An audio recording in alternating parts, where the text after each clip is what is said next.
ayun na nga guys. Amis na miglo no. Anya karon mao ni ang sitwasyon sa kadalanan. Naon ba kay?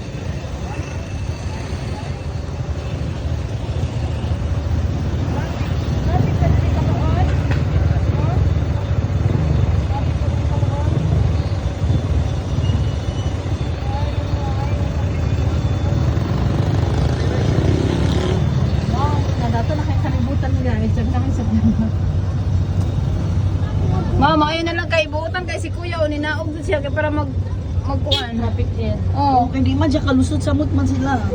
Kaya ba di man mo hatag og way itong kuan. Wow, very good. Hello. Wow, very good. Saludo ako sa iyo, Kuya driver. Tricycle driver. Kita na sila kaurok ka isog. Sila ka isog. Sila ka isog. So, wala na siya choice. Dalan. Kining puti o kanin, nasa tumangan, di mo. Kaigo na ang dato siya.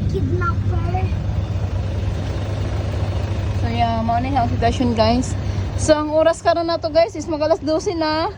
Ang litson sa among pamistahan wa na. Tiil na lang man dili karon.